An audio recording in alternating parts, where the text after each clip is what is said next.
Get ahead of postage rate increases this year with Stamps.com. It's like your own personal post office. Sign up with promo code PROGRAM for a 4-week trial plus free postage and a free digital scale. No long-term commitments or contracts. That's Stamps.com, code PROGRAM. The Tea Biz podcast delivers tea news that you need to know. A recap of the week's major headlines with commentary and cultural trends hosted by Dan Bolton. It is the voice of origin for tea professionals and enthusiasts worldwide. Think of us as a digital caravan of storytellers, bringing authentic, authoritative, and exclusive stories to you weekly from the tea lands.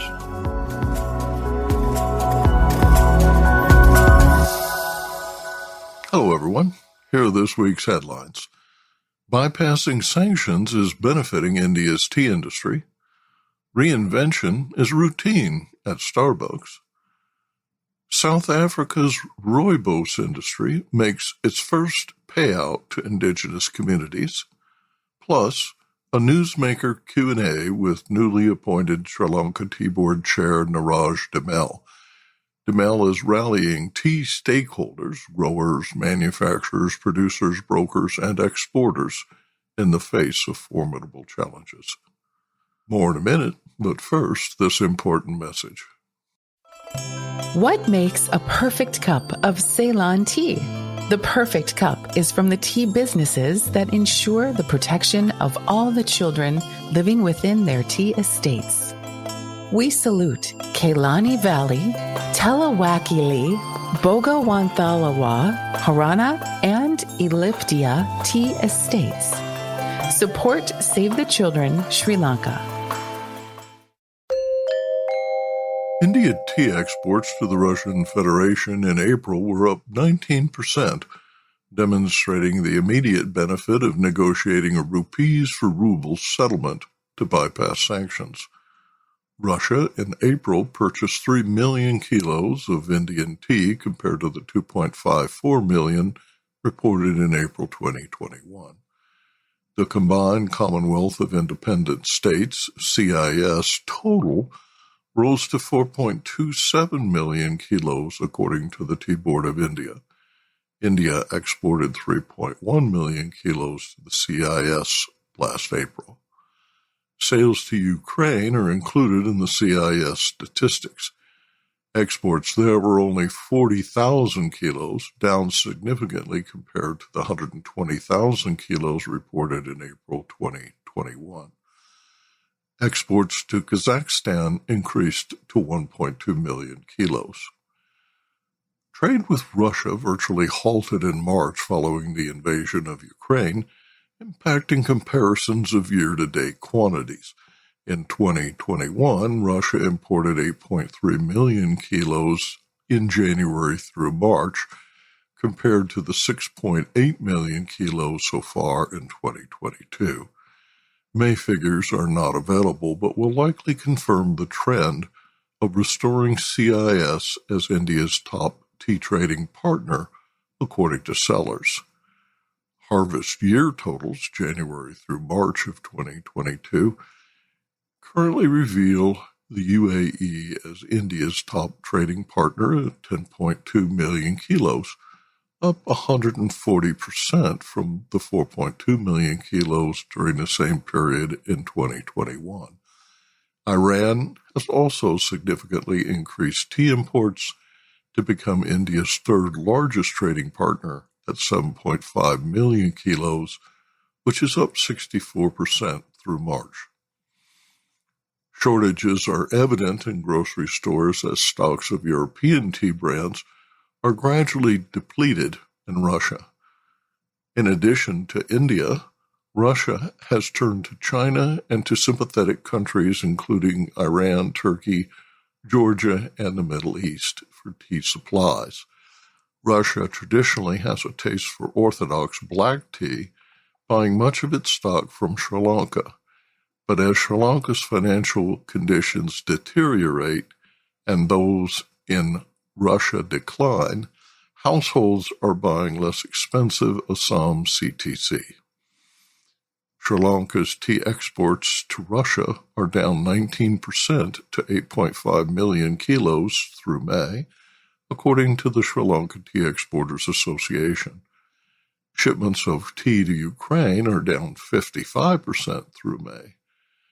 Tea brokers report volume also declined by 57%, as both Turkey and Sri Lanka experienced steep declines in the valuation of their respective currencies. An executive at one of Russia's top 2 tea brands reports that, quote, after spring fluctuations, the Russian tea market is stabilized. Main producers involved solved their logistic problems and are now bringing in tea steadily. As a result of the strengthening of the ruble, shelf prices for packed tea went down, but of course it's higher than before the war. Regarding Indian prices, yes, prices for orthodox are higher compared to last year. The main driver in Russia is the Sri Lankan crisis, as auction prices skyrocketed in the last couple of months. Orthodox buyers, Russia, the Middle East, etc., have switched to purchasing Assam teas. We expect that in a month or two, the situation will change. Business Insight. Incentives for circumventing sanctions are far more compelling for oil than shipments of tea. India paid $1.9 billion for 24 million barrels of oil from Russia in May. Refineries are expecting up to 1 million barrels per day of Russian oil at a 30% discount, and refining that crude into jet fuel, gasoline, and diesel, then selling the higher value distillates to Europe, essentially laundering Russian oil. Prior to the invasion, India imported very little Russian oil until European demand surged. Transactions for oil like tea are in U.S. dollars, leading Indian banks to transact settlements in rubles for rupees, a profitable practice with political implications, but a manageable financial downside so long as oil prices remain high and the ruble holds its value. Starbucks, the most influential specialty beverage retailer in modern times, recently announced that it will reinvent itself again. The challenges described by interim CEO Howard Schultz in his message to the company's 383,000 partners apply in tea, and his vision offers useful insights. He begins by explaining that, quote, we must modernize and transform the Starbucks experience in our stores and recreate an environment that is relevant, welcoming, and safe, and where we uplift one another with dignity, respect, and kindness. We need to reinvent Starbucks for the future, and to be successful, it will take our collective courage to begin again. End quote. It's clear we're living in a changing world where economic, societal, and operational pressures are colliding, says Schultz. We're seeing unprecedented cultural division and economic trauma, all while navigating a pandemic. And it seems as though every day there is a new crisis to address. In his discussions with staff, he decided what he called 5 bold moves. First, re-envision how we bring our mission to life. Second, renew the well-being of retail partners by radically improving their experience. Third, reimagine our store experience for greater connection, ease, and a planet-positive impact. Fourth, reconnect with our customers by delivering memorable and personalized moments. Fifth, redesign partnerships by creating new ways to thrive together. We aim to be a wholly new kind of company in our industry, said Schultz, setting a new standard. Business Insight. Howard Schultz has since announced the company will close 16 profitable locations the staff considers unsafe following assaults and local drug use. The company operates 15,500 U.S. locations and 32,600 globally. Founded in 1971, Starbucks evolved from a Seattle waterfront storefront to earn $30.4 billion last year. Schultz, who returned in April as interim CEO, took Starbucks public in 1992 at a share price of $17. The company has since returned hundreds of billions to investors as its value rose as high as $125 per share, making the company worth $90 billion. Share prices are down, but few doubt the company's ability to deliver a high return on investment. The reason? Ongoing reinvention. The Khoi and San communities native to the Rooibos tea lands will receive 12.2 million South African rands, about $715,000 U.S., from the Rooibos industry. South Africa's Department of Forestry, Fisheries and the Environment, DFFE, calculated the payout as a percentage of farm gate purchases in accordance with the 2019 agreement. The historic Honeybush Rooibos and Honeybush Traditional Knowledge Benefit Sharing allocation is divided equally among the South African San Council and the National Khoi San Council. The sum is equivalent to 1.5% of farm gate earnings by the industry's 10 Rooibos and Honeybush producers. Separate benefit payments for Honeybush revenue have yet to be dispersed. Barbara Creasy, minister of the DFFE, writes that, quote, innovative solutions are required to address the fair and equitable sharing of benefits derived from the utilization of genetic resources and the traditional knowledge associated with its use, end quote. She said that the funds will be used to protect cultural heritage, educate, and improve the livelihoods of the indigenous communities. To access the funds, which are held in separate trusts, the communities are required to submit a formal business plan. The agreements follow the Nagoya Protocol, an international agreement calling for the preservation of biodiversity and sharing benefits that arise from the utilization of genetic resources in a fair and equitable way. Arvinda Anantharaman in Bengaluru reports on this week's tea auction prices. India tea price report for the week ending July 16, 2022. Even as rains continue unabated in the Nilgiris, it has reportedly led to an increase in production by 7% compared to the same period last year. Meanwhile, the Met Department has issued an orange alert for the northeastern states, including Assam, Meghalaya, and Arunachal Pradesh this week. In auction sale 28, Guwahati saw a similar trend to the previous week in prices and volume of sales. Domestic buyers were active. In Kolkata, exporters were active for orthodox and Darjeeling tea. Hindustan Unilever has been active in the auctions for CTC leaf and dust. Prices dropped slightly from the previous week. In the south, some dust grades were sold in Cochin, but CTC leaf and orthodox leaf saw more takers. Orthodox leaf had buyers for CIS countries and the Middle East, and also Hindustan Unilever. Kunur saw a good uptake of all tea types. Prices were similar to the previous week, with fewer outlots. And now, a word from our sponsor. Q-Trade understands that a successful tea blend goes beyond the creative fusion of appearance, aroma, and flavor. Our multi-award-winning product development team is passionate about converting natural ingredients into sensory experiences that customers crave. Every recipe is formulated with a commercial backbone of dependable quality sourcing with a pricing structure that supports a safe, regulated, profitable, and scalable blend. Q-Trade meets every brand's retail, food service, and e-commerce need. For more information, visit our website, qtradeteas.com. Tea Biz travels to Sri Lanka this week, where newly appointed Tea Board Chair Niraj De Mel is rallying tea stakeholders.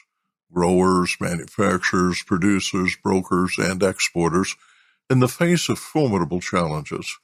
De Mel told Tea Biz correspondent Dananjaya Silva that, quote, "I am privileged to take on this role at such a crucial time."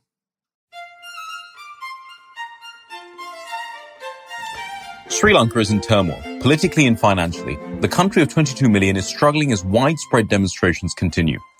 Unrest is tied to food inflation exceeding 50% with critical shortages of cooking gas, fuel, and reliable electricity. The country is in default, its currency devalued, with a depressed sovereign credit rating that discourages outside investment. Government bankers are at an impasse in negotiating a bailout from the International Monetary Fund that depends on difficult reforms which will include higher taxes and changes in governance. Tea producers are confronting all of the above challenges, but the Ceylon tea brand remains resilient. Last year, the industry generated 1.3 billion in foreign currency, exporting 300 million tons, of which 270 million was high-value orthodox tea. An industry veteran, Mr. Niraj De Mel, was named chairman of the Sri Lankan Tea Board in June 2022, his second appointment to a position that was first held in 2004. I sit down to discuss the challenges that Sri Lanka and its tea industry are facing. Tea professionals globally say they're happy to see a safe and steady hand on the tiller as you return to steer the Sri Lanka Tea Board. Given the current political situation, how secure is your position? Well, to start with, let me tell you that a bit of developments prior to my appointment. Come middle of May, the industry stalwarts got together and, they thought that, it's time that we tell the authorities what we know best and what is best for the industry.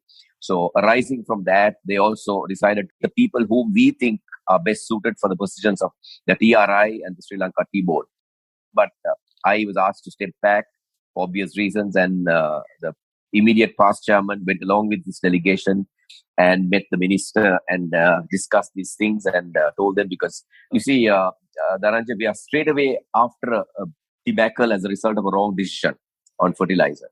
It's time that we tell the industry that they need to get the feedback from the experts, plus the industry will tell them exactly how things should be run, as we have been doing this for the last 155 years. So it's arising from that I'm in the seat today. Now that the president has been named, will changes in the cabinet likely mean a new minister of plantations? I sincerely hope that he will be reappointed to the position, in which case, of course, there is no issue whatsoever, because he and I, we get on quite well.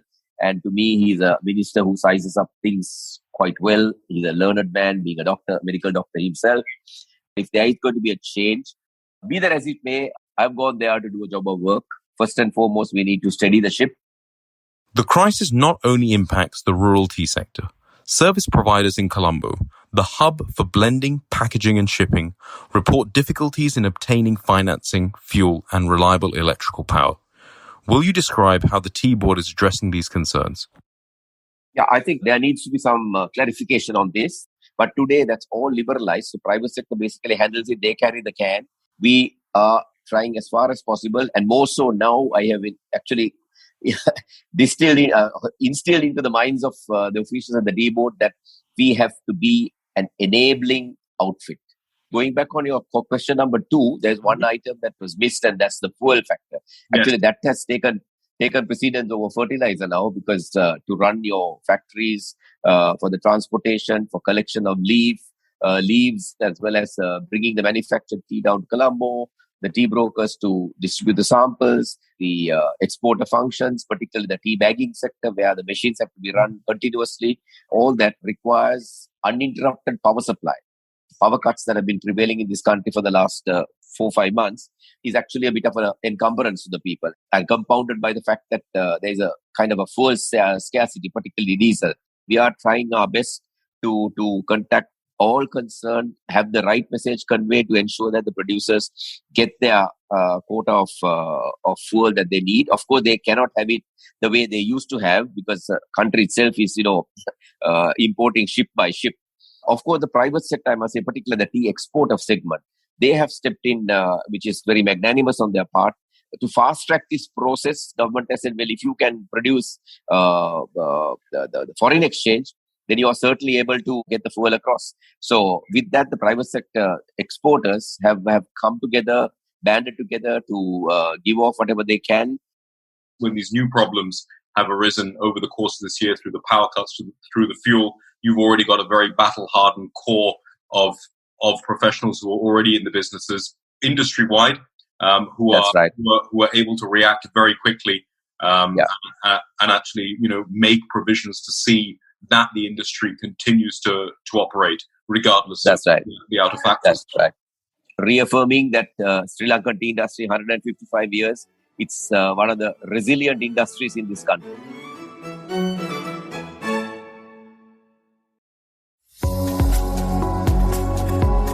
Intrigued by what you heard in today's podcast? Would you like to learn more from our global network of Tea Biz journalists and tea experts? Remember to visit the Tea Biz website for more comprehensive coverage. That's www.t-biz.com.